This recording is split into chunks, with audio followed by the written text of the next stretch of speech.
Reasoning का एक बहुत ही मज़ेदार और इम्पॉर्टेंट टॉपिक काउंटिंग फिगर या आकृति की गणना में आप सभी का स्वागत है अपने यूट्यूब चैनल मैजिक मैथ में। मैं हूं नरेंद्र चंद्राकर। दोस्तों, आज की क्लास में हम करने वाले हैं कंपटीशन एग्जाम में अक्सर पूछे जाने वाले काउंटिंग फिगर से रिलेटेड क्वेश्चन।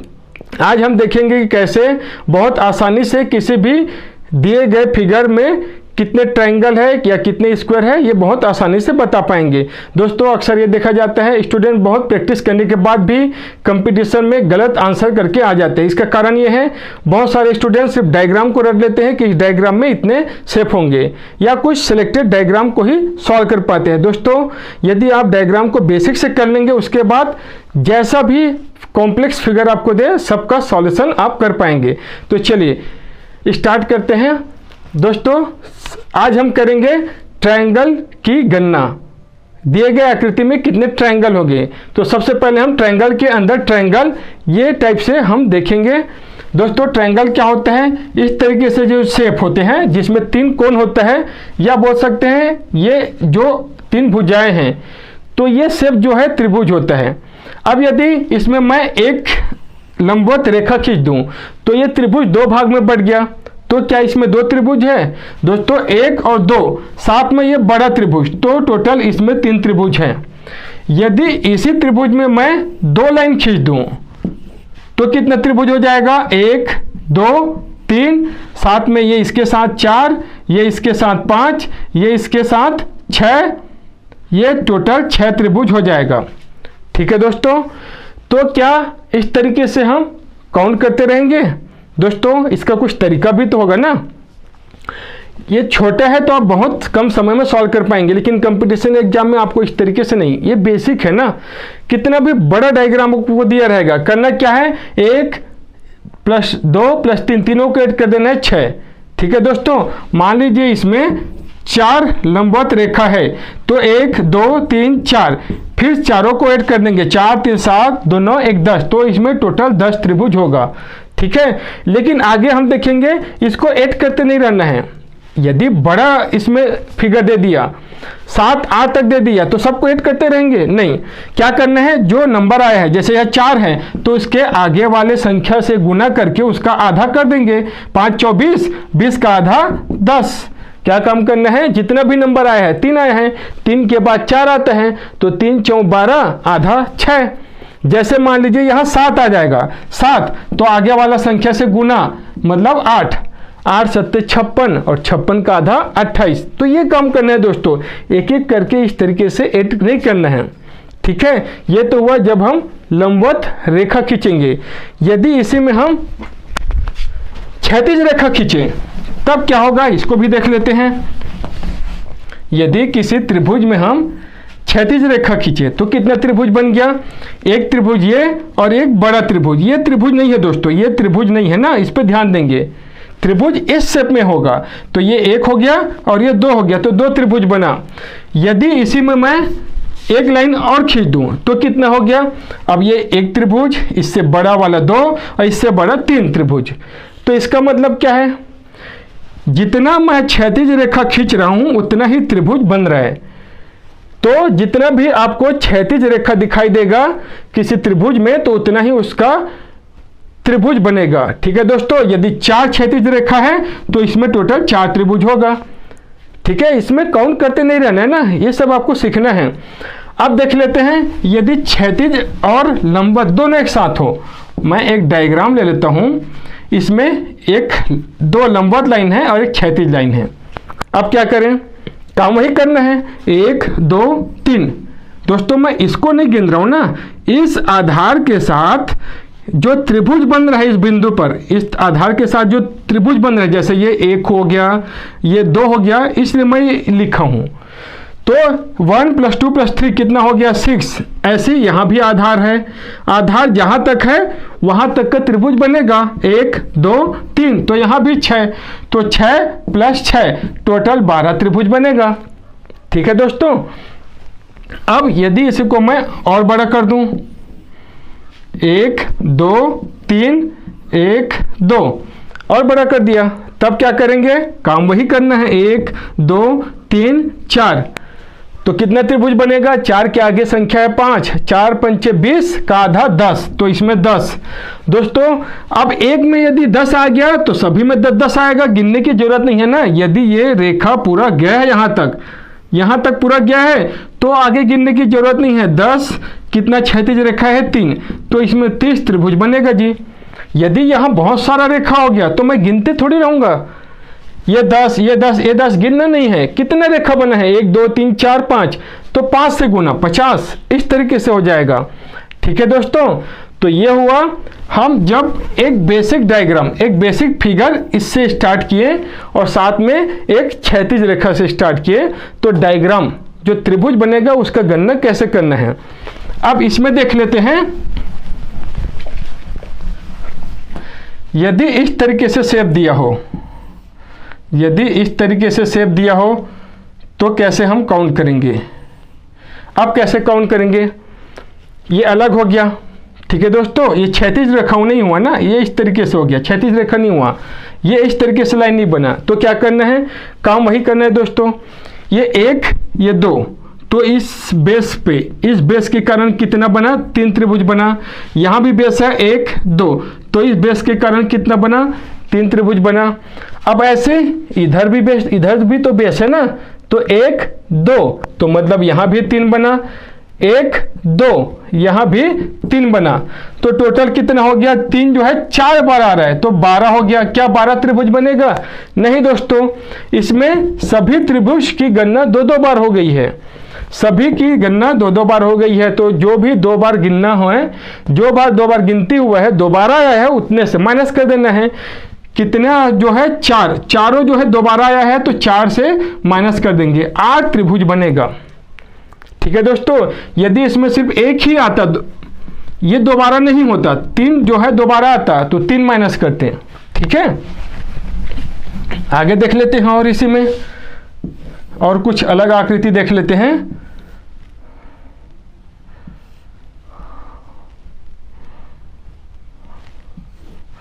मान लीजिए इस तरीके से शेप बना,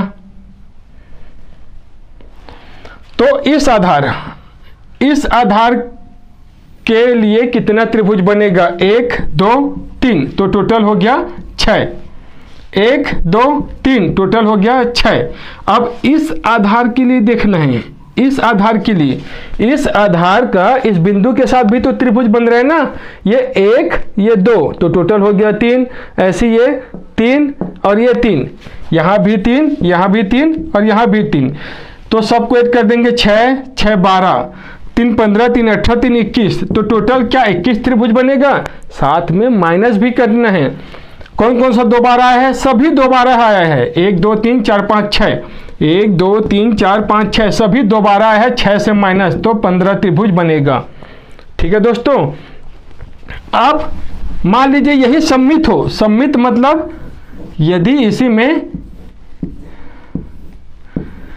1 2 3 त्रिभुज इधर बन रहा है, इधर भी 3 त्रिभुज बन रहे हैं, 1 2 3 1 2 3, यदि इस तरीके से इधर भी उतना ही त्रिभुज, इस आधार में भी उतना ही त्रिभुज, इधर भी उतना ही त्रिभुज, जिस आधार को भी मैं लूंगा बराबर त्रिभुज बन रहा है, तो इसको सॉल्व करने का, इससे तो हम सॉल्व कर लेंगे, लेकिन इसका एक ट्रिक भी है, n का क्यूब। n का क्यूब मतलब n किसको लेंगे? जितना ये आधार पे त्रिभुज बने हैं, एक आधार पे 1 2 3 त्रिभुज बने हैं, चाहे इधर देखूं चाहे इधर देखूं, 3 ही त्रिभुज बने हैं, तो 3 का क्यूब मतलब 27 त्रिभुज हो जाएगा। यदि ये आधार पे 4 त्रिभुज बनेगा और इधर भी 4 बनेगा, तो वो भी एक सममित होगा, तो इस स्थिति में 4 का क्यूब कर लेंगे। ठीक है दोस्तों, लेकिन यदि ये बराबर नहीं है तो जैसे पहले गिने थे इसमें भी वैसे सॉल्व कर पाएंगे ना, जैसे पहले किए थे उसी तरीके से भी कर लेते हैं। देखते हैं 27 आता है कि नहीं। 1 2 3, तो इसमें 6 हो जाएगा, 6 यहाँ भी हो जाएगा, 6 यहाँ भी हो जाएगा, 1 2 3, तो 6 यहाँ भी, 6 इसके लिए भी और 6 इसके लिए भी, तो 6 कितने बार हो गया? 6 बार, तो ये हो गया 36।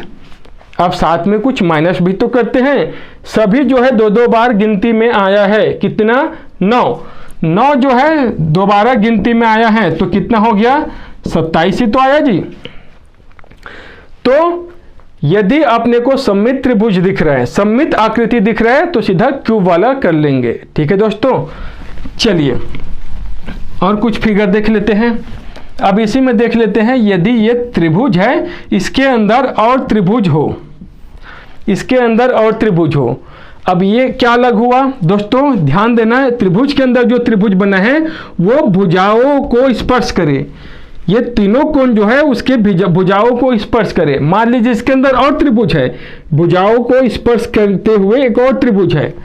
तो यदि इस तरीके से आकृति दिखता है तो कैसे करना है, यदि एक त्रिभुज के अंदर सिर्फ एक ही त्रिभुज है जो कि भुजाओं को स्पर्श कर रहे हैं, तो कैसे गिनती करेंगे, 1 2 3 4 और ये बड़ा वाला 5 तो आएगा, लेकिन इस तरीके से गिनेंगे तो इसमें तो बहुत समय लग जाएगा। तो क्या करना है, एक बेसिक तरीका हो गया। कोई भी एक आंतरिक त्रिभुज 4 त्रिभुज का निर्माण करता है, जैसे इसमें हुआ 1 2 3 4। यदि अंदर में एक त्रिभुज आया है तो ये वो एक त्रिभुज 4 त्रिभुज का निर्माण करता है। ठीक है दोस्तों, तो इसको माइंड में बैठा लेंगे। यदि अंदर में 2 त्रिभुज है और त्रिभुज इस तरीके से होना चाहिए ना, इस त्रिभुज के अंदर ये, इसके अंदर एक त्रिभुज, यदि वैसा है तो, यदि कुछ अलग तरीके से तो नहीं करना है ना। इस त्रिभुज के अंदर ये त्रिभुज है और इस त्रिभुज के भुजाओं को स्पर्श करता हुआ अंदर में एक त्रिभुज है। एक त्रिभुज 4 अन्य त्रिभुज का निर्माण करता है। ऐसे ये 4 त्रिभुज का निर्माण करेगा तो टोटल 8 और ये बड़ा हुआ 9। ठीक है दोस्तों, तो ये माइंड में आप बैठा लेंगे। इसी में मैं और बड़ा कर देता हूं। यदि इसके अंदर एक त्रिभुज है, इसके अंदर एक त्रिभुज ले लिया, फिर इसके अंदर एक त्रिभुज ले लिया, फिर इसके अंदर एक त्रिभुज ले लिया, तो यह गिनने में बहुत दिक्कत हो जाएगा। तो बेस क्या है, अंदर में कितना त्रिभुज है, 1 2 3 और एक छोटा वाला 4। अंदर में 4 त्रिभुज है, इसको बाहर वाले को नहीं गिने ना। अंदर में 4 त्रिभुज है तो वो 4 त्रिभुज इंटू 4 टोटल 16 हो गया, और बड़ा वाला 1 तो ये 17 तो ये हो गया। टोटल 17 त्रिभुज बनेगा इसमें। ठीक है दोस्तों, अब इसी में मैं एक लाइन ये खींच दूं, इस तरीके से लाइन खींच दूं, तो दोस्तों जब ये एक त्रिभुज था उसमें एक लाइन खींच दिया तो 2 त्रिभुज में बढ़ गया, मतलब 2 एक्स्ट्रा त्रिभुज बन गया। ठीक है, मैं इन सबको हटा देता हूं। यदि ये ऐसा है तो पहले तो 5 त्रिभुज आया था, ये नहीं था तो पहले 5 त्रिभुज आया था। एक लाइन खींचने से क्या हो गया, 2 भागों में बढ़ गया, 2 एक्स्ट्रा त्रिभुज बन गया। यदि इसी तरीके से मैं यहाँ खींच दूं तो फिर 2 एक्स्ट्रा बन जाएगा, यदि यहाँ खींच दूं तो 2 एक्स्ट्रा बन जाएगा। ठीक है दोस्तों, तो इस बात का ध्यान रखेंगे। अब इसी बेस पे मैं एक डायग्राम ले लेता हूं, आपको बताना है कितने त्रिभुज होंगे। जैसे कि एक बड़ा डायग्राम ले लेता हूं, एक बड़ा फिगर ले लेता हूं मैं।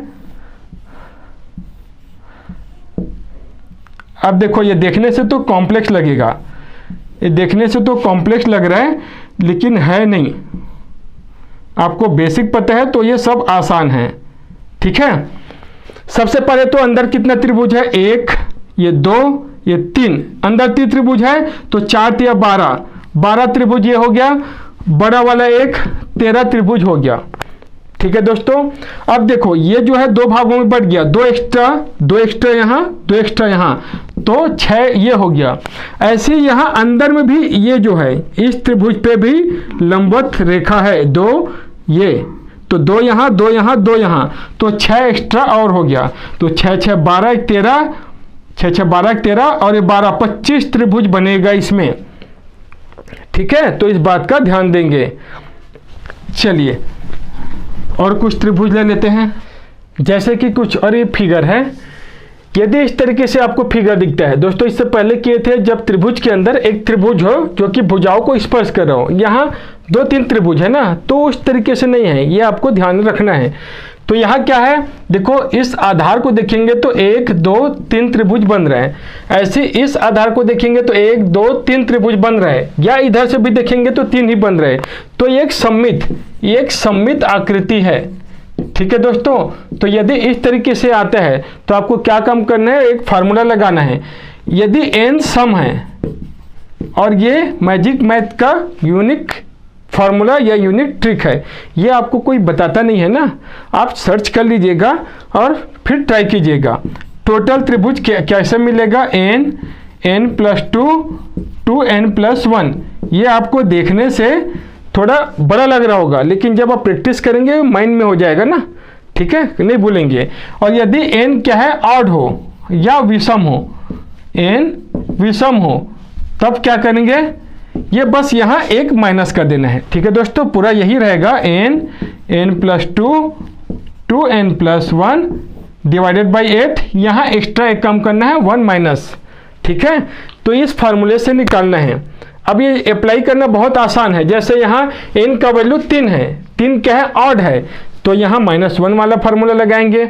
और कैसे लगाएंगे, पहले n का वैल्यू 3, 3 में 2 ऐड करेंगे 5, 3 में 2 से गुना करके 1 ऐड करेंगे, तो 3 दूनी 6, 1 7, और जो भी आएगा 1 घटा देंगे और 8 से भाग दे देंगे। तो ये 5 तिया 15, या 7 पंचे 35, तिया 105, ये ऋण 104 आएगा। 104 को 8 से भाग देंगे तो 8 एकम और 8 तिया, तो ये 13 इसका आंसर आएगा दोस्तों। इसमें 13 त्रिभुज बनेगा।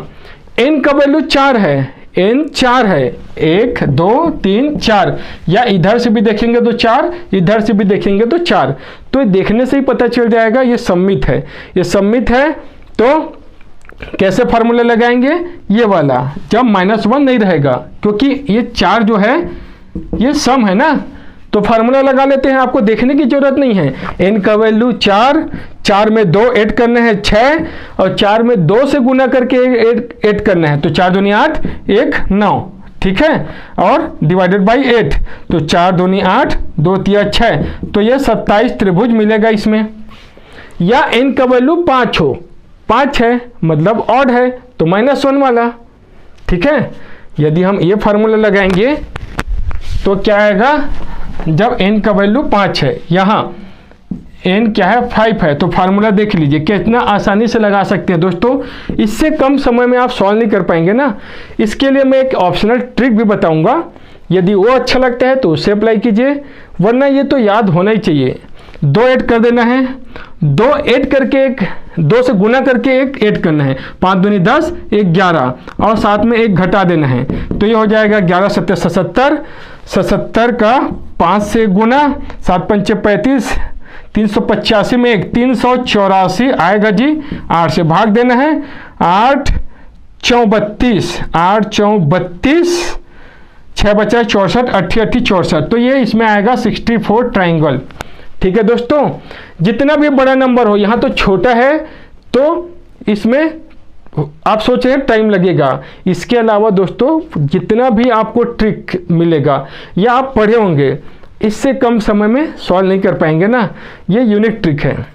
मान लीजिए इनका वैल्यू 8 या 9 रहेगा, तो आप कैसे करेंगे, यही कम समय लगेगा ना इसी में। अब ऑप्शनल मेथड बता देता हूँ क्या करना है। जैसे यहाँ 3 आया है, तो ये 3 नंबर लिख देना है।